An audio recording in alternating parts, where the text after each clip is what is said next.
holiday season is here, and I guess the celebrations will likely need to be slightly modified this year. But don't forget to keep your spirits up. Make those Christmas cookies, send some of them to me as well. Back to business. Today I'm going to be talking about an important topic. A very recent post of mine spoke about authenticity and self-love. And I said that the two are deeply connected, but here's another third dimension to this equation, and that is living in the moment.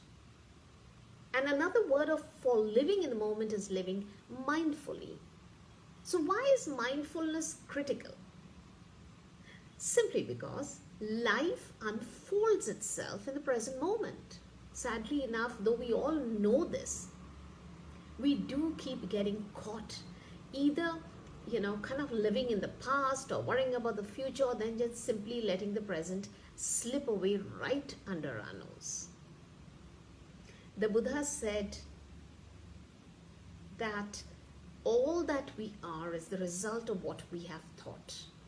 He said the mind is everything. What we think, we become. Beautiful quote.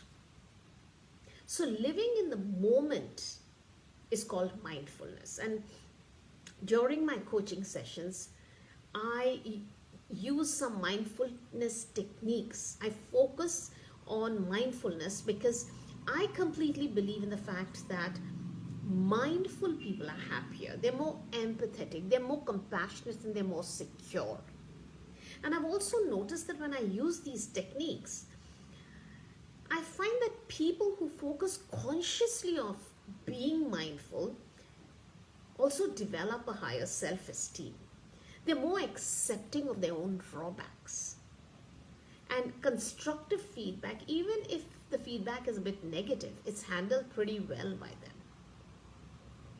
Back in the day when I was much younger and I was going through my divorce, I used to feel so defeated and depressed. I felt like the world was looking at me as a failure, that I had failed at being a good wife.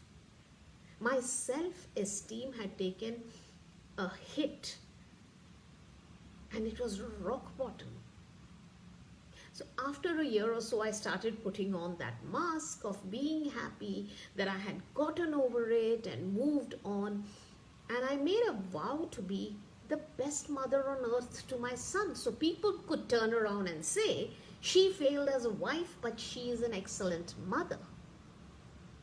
Now, why did I feel the need to prove to people at that time? Why did their opinions matter so much to me?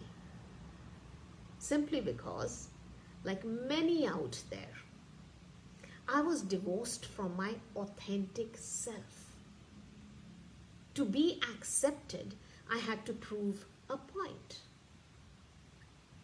I struggled with self-acceptance and being authentic for the longest time that I can think of.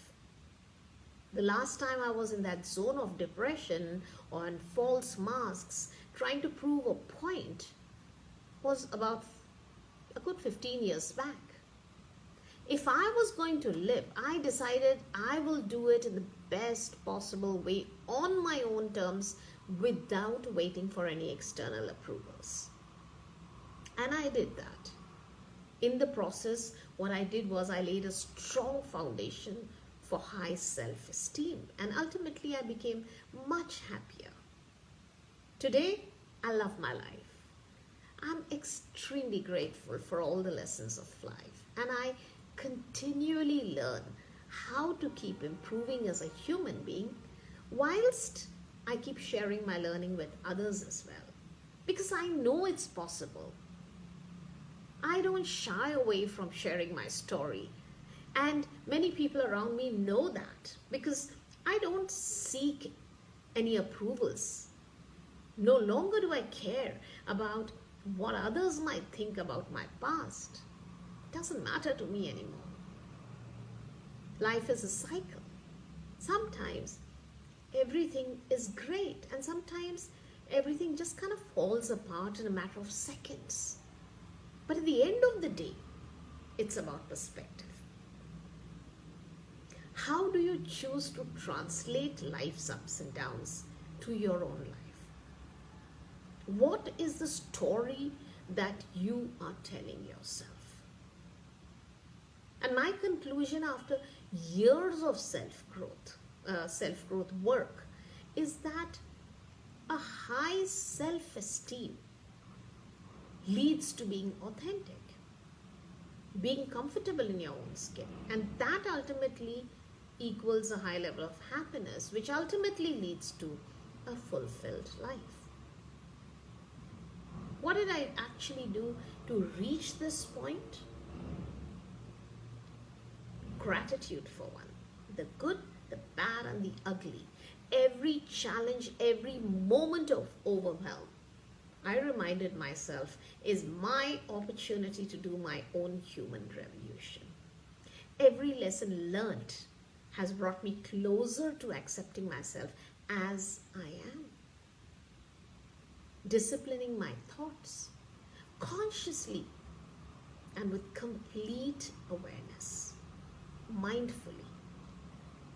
It's said, thoughts become words, words become actions, actions become habits, habits construct character, and character frames destiny. I got it right. What you feed your mind determines your appetite. And the third, and most importantly, it is knowing and believing in the depths of my life that the universe has my back. I believe in it.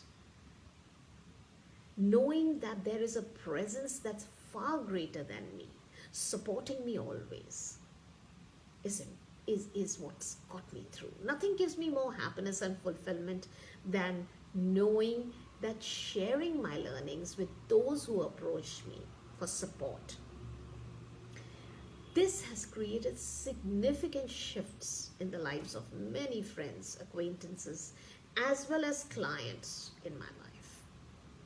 Today I can confidently say that the techniques that I use with my clients have moved them from lowered self-esteem, depression, anxiety,